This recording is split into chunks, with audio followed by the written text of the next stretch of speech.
All right. Welcome to another deep dive with us today. Yeah, he's looking forward to this one. Me too, me too.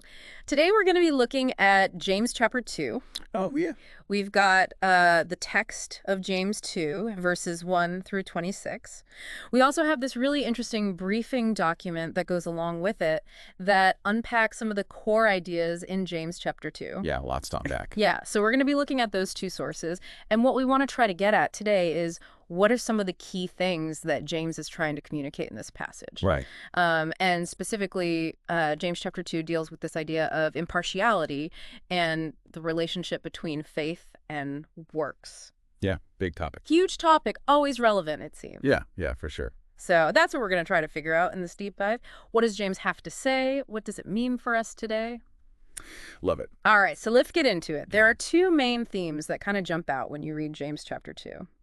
One is this idea of the condemnation of favoritism. And the second is this idea of the necessity of deeds as evidence of genuine faith.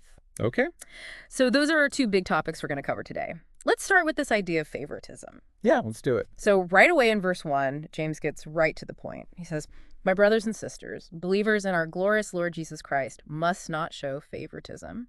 Wow, he doesn't beat around the bush, does he? No, not at all. He is so direct. Just lays it out there. Right out of the gate. And I think that's interesting. He doesn't try to kind of ease us into this. He's just saying like, hey, if you're a follower of Jesus, this is a non-negotiable. It's a hard stop, yeah. Yeah, it's a boundary, right? Like, you can't do this. This is wrong. Yeah.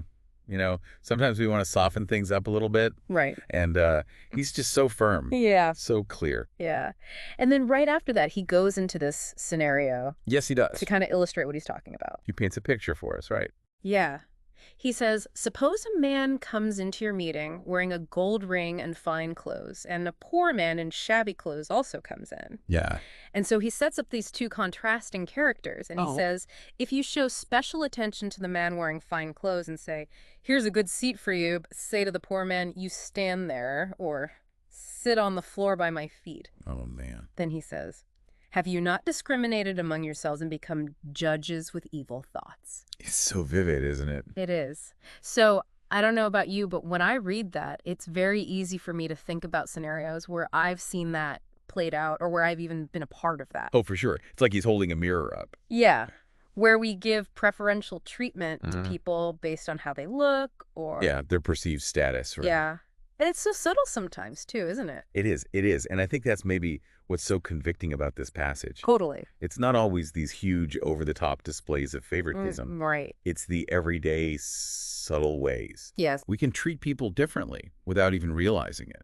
And I think that's a huge point, too, because I think sometimes we read passages like this in the Bible and we think, oh, well, I'm not like blatantly prejudiced against people. Right. But it's these more subtle things that we need to be really paying attention to, I think. Yeah, the underlying attitudes, the assumptions we make. Yes, absolutely. That's where it starts. Right. And then he goes on in verses 5 through 7 to give us God's perspective on this. Okay, yeah. He says, listen, my dear brothers and sisters, has not God chosen those who are poor in the eyes of the world to be rich in faith and to inherit the kingdom he promised those who love him? So it's almost like a reversal, right? Totally. Like it's the opposite of what we would expect. Yeah. The world says elevate the rich and powerful. Yeah. But God says something completely different. Yes. He sees value in those the world overlooks. Exactly. And then he goes on to say, but you have dishonored the poor. Is it not the rich who are exploiting you? Are they not the ones who are dragging you into court? Are they not the ones who are blaspheming the good name that was invoked over you? That's pretty powerful. He's saying that the very people you might be tempted to favor are often the ones causing harm. Yeah. It's a real indictment of the social systems of the time. And it makes you think, doesn't it? Yeah. About how these patterns can still play out today. Absolutely. Are we elevating those who are actually harming the vulnerable? It's a good question. It's a tough question. It is. It's definitely a question we need to be asking ourselves for sure. Yeah, absolutely. So James is making this really clear case against favoritism. And then in verse 8, he connects it back to this idea of loving your neighbor as yourself. Oh, okay. He says, if you really keep the royal law found in Scripture, love your neighbor as yourself, you're doing right. Ah, so it's not just about outward actions. Right. It's about a deeper principle. Yeah. It's about love. And if we're showing favoritism, Yeah. we're not truly loving our neighbor as We're ourselves. creating a hierarchy, a division, Yes, exactly. instead of seeing everyone as equal in God's eyes. And then in verses 9 to 11, he goes on to talk about how this idea of showing favoritism is actually a violation of the law. Okay. He says, but if you show favoritism, you sin and are convicted by the law as lawbreakers. For whoever keeps the whole law and yet stumbles at just one point is guilty of breaking all of it. For he who said, you shall not commit adultery, also said, you shall not murder. If you do not commit adultery but do commit murder, you have become a lawbreaker. So he's saying that the law as a whole, you And- can't pick and choose which parts to obey. Right, it's all connected. Right. And partiality, it seems, is as serious a violation as any other. Yeah, and I think this is important because sometimes we think, well, at least I'm not doing this sin. Right. Right. But James is saying, well, no, it's all connected. You can't just say, oh, well, I'm not murdering anyone, so I'm good. It's about the heart behind it. Yes. A heart that is willing to disregard God's law in one area is capable of disregarding it in others. Totally. And so he concludes this section on favoritism by connecting it to this idea of judgment and mercy. Okay, so how does he do that? He says in verses 12 and 13, speak and act as those who are going to be judged by the law that gives freedom, because judgment without mercy will be shown to anyone who has not been merciful. Mercy triumphs over judgment. That last line is so powerful. It is. Mercy triumphs over judgment. It also feels like a challenge, Yeah. to choose mercy, to lead with compassion. Yeah. Like, are we going to be people who show mercy, or are we going to be people who are judgmental? And he's not saying to ignore wrongdoing, Right. but to approach it with a heart of mercy, recognizing that we ourselves have received mercy. Exactly. Like, that changes everything. It does. Yeah. So James has made this really clear case against showing favoritism. Yeah, he has. And now he shifts gears a little bit and he starts talking about the necessity of deeds as evidence of genuine faith. Okay, so we're moving on to that second big theme, Yeah, that's right. the link between what we believe and what we do. Exactly. And he starts off in verse 14 by asking this really provocative question. He says, what good is it, my brothers and sisters, if someone claims to have faith but has no deeds? Can such faith save them?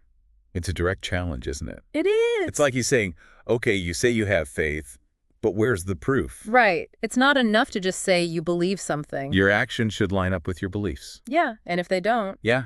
then what's the point? What does that faith actually look like in practice? And he goes on to give us this really practical example in verses 15 and 16. Okay, I'm interested to hear this one. He says, suppose a brother or sister is without clothes and daily food. If one of you says to them, go in peace, keep warm and well fed, but does nothing about their physical needs, what good is it? So it's about more than just words. Yeah, exactly. It's not enough to just offer empty words of encouragement. You have to actually do something. Yes. And then in verse 17, he gives us this really stark statement. He says, in the same way, faith by itself, if it is not accompanied by action, is dead. Wow, dead. Yeah, it's pretty powerful. It's like he's saying that faith without works is empty, lifeless. It's not real faith. It's a shell. Yeah, it's just an idea. Yeah. It's not something that actually has power to change your life or the lives of others. So it's not that works earn us salvation, Right. but that true faith will naturally produce good works. Exactly. It's like the fruit of genuine faith. Yeah, it's the evidence, Yeah. the outward manifestation of an inward change. Yeah. And I think what's interesting is that he's not saying that we should do good works in order to be saved. Right. It's not about earning God's favor. It's that if we're truly saved, if our faith is real, Yeah. then it will be evident in our actions. That's like a tree and its fruit. Yes. You can't have one without the other. And then he anticipates this potential objection in verse 18. Oh, what's that? He says, but someone will say, you have faith, I have deeds. Show me your faith without deeds, and I will show you my faith by my deeds. So he's basically saying that you can't separate faith and deeds. Right. They're two sides of the same coin. They go together. You can't have one without the other. And I think this is important because sometimes we get into this mindset of like, well, I'm a person of faith, I go to church, I believe the right things. Right. And so we kind of check that box and we think we're good. Yeah, but James is saying it's not enough just to have the right beliefs. It's about how those beliefs are lived out. Exactly. And then in verse 19, he makes this really interesting point. Okay. He says, you believe that there is one God. Good. Even the demons believe that and shudder. Oh, wow. That's striking. It is. He's saying that even the demons have correct theology. They know the truth about God. But it doesn't save them. Right, it doesn't change their nature. Because it's not accompanied by action. So true faith involves more than just mental assent. Yeah, it's not just about knowing the right answers. It's about surrendering your life to God. And then he goes on to give us two really important examples to illustrate his point. Okay, who does he use? He uses Abraham and Rahab. Two very different figures. Yeah, I think that's interesting, too, that he chooses two people who are kind of from different walks of life, you know? Yeah, one a patriarch, the other a prostitute. Yeah. So first he talks about Abraham in verses 20 through 24. Okay. And he says, "Was not our father Abraham considered righteous for what he did when he offered his son Isaac on the altar? You see that his faith and his actions were working together, and his faith was made complete by what he did. And the scripture was fulfilled that says, Abraham believed God, and it was credited to him as righteousness, and he was called God's friend. You see that a person is considered righteous by what they do, and not by faith alone." So Abraham's faith was demonstrated through his obedience, Yes. his willingness to sacrifice his son. And that's a huge point, because I think sometimes you think of Abraham as this, like, super faithful guy. Yeah, the father of faith. Right. But James is saying, yeah, he was faithful, but it wasn't just because he believed in God. It was because he acted on that belief, Even when it was really hard. even when it seemed impossible. And then he goes on to talk about Rahab in verse 25. Okay, what does he say about her? He says, "In the same way, was not even Rahab the prostitute considered righteous for what she did when she gave lodging to the spies and sent them off in a different direction?" Interesting. So, again, it's her actions that demonstrate her faith. Yeah, and I think it's really interesting that he uses Rahab as an example. Yeah, why do you think that is?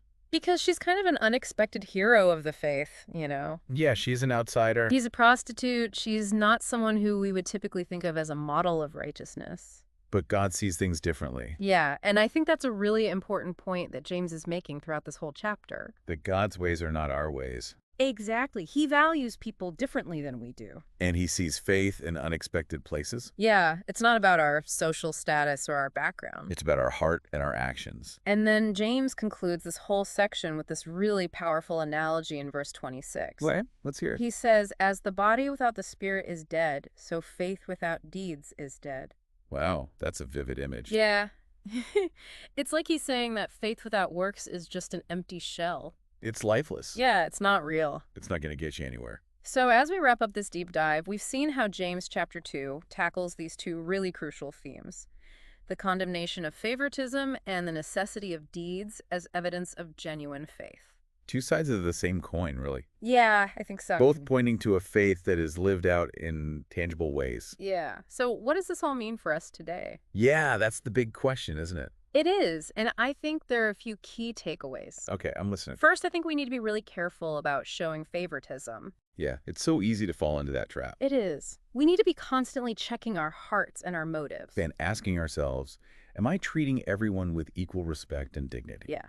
Are we valuing people based on worldly standard, or are we seeing them as God sees them? Because everyone is made in the image of God. Exactly. And deserving of our love and respect. And then second, I think we need to be really honest with ourselves about whether our actions are matching up with our beliefs. Yeah, it's easy to talk the talk. But are we walking the walk? Right. What does our faith actually look like in practice? Are we living in a way that demonstrates that our faith is real? And that's a question we need to keep asking ourselves Every day. Day in and day out. So as you go about your week, I want to challenge you to consider how these principles from James chapter 2 might apply to your life. Yeah, what are some practical ways you can show impartiality? And how can your actions reflect your faith in a tangible way? Maybe it's reaching out to someone in need? Or speaking up against injustice? Or simply treating everyone you encounter with kindness and respect? Whatever it is, let's be people who are known for our love and our good deeds. People whose faith is alive and active. Yeah. Let's make James proud. I love that. Let's make James proud. All right, that's all for our deep dive today. Thanks for joining us. We'll see you next time. See you then.